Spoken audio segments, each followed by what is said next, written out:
¿Sabes cuáles son las diferencias entre los delitos dolosos y los imprudentes?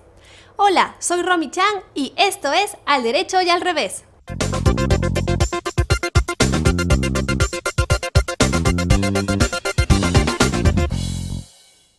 Cuando se comete un delito, el Estado debe sancionar tomando en cuenta la gravedad de lo que se ha hecho.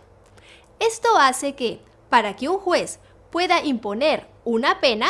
siempre deba tomar en cuenta si nos encontramos frente a un delito doloso o si nos encontramos frente a un delito culposo. Pero, ¿qué diferencia hay entre un delito cometido con dolo de un delito cometido con culpa? ¿Por qué es relevante esta distinción? ¿Siempre es necesario que un juez distinga entre estos dos conceptos? En definitiva, es indispensable que para emitir una condena, un juez establezca si la conducta ilícita fue realizada con dolo o si fue realizada con culpa. Así, por ejemplo, mientras el homicidio doloso se sanciona con una pena que va entre los 6 a 20 años de cárcel, el homicidio culposo se sanciona con una pena máxima de apenas 8 años. Esta distinción también es relevante en la medida en que no todos los delitos se sancionan en sus modalidades dolosas y culposas. Así, por ejemplo, el delito de daños a la propiedad solo se sanciona penalmente en su modalidad dolosa, pero nunca en su modalidad culposa. De manera que nunca se irá preso por haber roto por descuido un cofre de cristal, pero sí en caso de romperlo con la voluntad de dañar el bien y perjudicar a su propietario. Ahora bien, existen varias teorías que sirven para explicar la diferencia entre el dolo y la culpa. En este programa nos centraremos en la teoría que mayoritariamente es aplicada por nuestros tribunales y por los diversos especialistas, es decir, en la teoría volitiva del dolo. La teoría volitiva o teoría de la voluntad establece que el dolo es conformado por la suma de dos elementos, el conocimiento y la voluntad. En función a estos elementos pueden distinguirse tres tipos de dolo y dos tipos de culpa o imprudencia: el dolo directo, el dolo de consecuencias necesarias, el dolo eventual, la culpa con representación y la culpa sin representación. En el dolo directo, llamado también dolo de primer grado, el sujeto que comete el delito se representa que con su actuación algo malo ocurrirá, realizando dicha acción lesiva con la voluntad de que lo malo ocurra. Así, por ejemplo, quien le tira un balazo a una persona antes de disparar, se representa que con dicha acción puede matarla, disparándole justamente por querer acabar con su vida.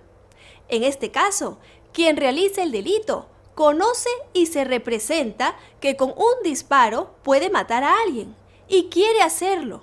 realizando así un homicidio con dolo directo. En el dolo de consecuencias necesarias, el sujeto también se representa que con su acción algo malo puede ocurrir y quiere que eso malo ocurra, pero únicamente en tanto es una consecuencia necesaria e indispensable para alcanzar un objetivo principal. Así, por ejemplo, quien coloca una bomba en el auto de un empresario para matarlo, a pesar de conocer que siempre es trasladado por su chofer, en el caso en que la bomba explote y mate a ambas personas, realizará un homicidio con dolo directo respecto del empresario y un homicidio con dolo de consecuencias necesarias respecto del chofer. En el dolo eventual, el sujeto también se representa que con su conducta algo malo puede ocurrir,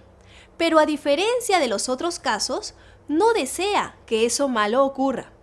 No obstante ello, se le sanciona por dolo eventual por haber actuado mostrando un menosprecio por el bien jurídico protegido. Para ejemplificar este caso, imaginemos que Apolo deseara conquistar a Afrodita y para ello decidiera pasar a toda velocidad con su camioneta nueva por la puerta del colegio en el que Afrodita trabaja como profesora. Si justo antes de acelerar, Apolo se representara que con ello puede atropellar a algún niño y a pesar de eso, sin importarle esa vida, acelerara y lo atropellara, respondería por un homicidio por dolo eventual, por haber mostrado un manifiesto desprecio por la vida del niño y haber actuado en la creencia de que el atropello era problema del niño por cruzar mal la pista y no el suyo. En este caso, Apolo tendría que responder con una pena que va entre los 6 a 20 años de prisión. El dolo eventual presenta problemas de distinción respecto de la culpa con representación o culpa consciente,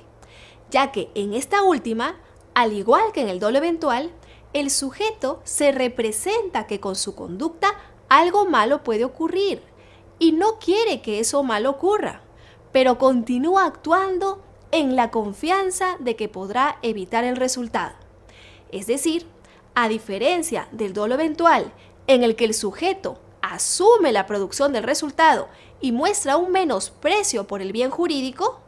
en la culpa con representación, el sujeto confía en que nada malo va a pasar y en que en todo caso podrá evitar que lo malo ocurra. Así, en el ejemplo de Apolo y Afrodita, si justo antes de acelerar, Apolo se representara que con ello puede atropellar a algún niño y a pesar de ello acelerara confiando en su destreza como piloto para evitar cualquier accidente, igual respondería por el homicidio, pero no por dolo eventual, sino por culpa con representación. A fin de recordarlo, podríamos decir que la culpa con representación cuenta con el eslogan creado por una conocida compañía de seguros, en tanto operará cada vez que nosotros actuemos diciéndonos a nosotros mismos, como dice la canción, todo va a estar bien, pase lo que pase, todo va a estar bien. En estos casos, a fin de distinguir entre el dolo eventual y la culpa con representación, deberá atenderse a los indicios alrededor del caso que nos sirvan para evidenciar si el sujeto actuó mostrando un menosprecio por el valor protegido o confiando en su destreza para hacer que todo esté bien. Por último, en la culpa sin representación, llamada también culpa inconsciente, quien actúa lo hace sin representarse que con su conducta puede generar un resultado negativo, sancionándosele a nivel penal justamente por, a pesar de no habérselo representado, tener la obligación de hacerlo. Así, por ejemplo, el electricista que deja un cable de luz sin protección para tomarse una siesta y luego de despertar encuentra a una persona electrocutada por haber pisado el cable suelto, deberá responder por un homicidio por culpa inconsciente, dado que, si bien no se representó el resultado muerte, ni tampoco lo quería, debió haberlo hecho y, por tanto, haber actuado conforme con las reglas de cuidado propias a su profesión de electricista, como es el caso de dejar los cables protegidos.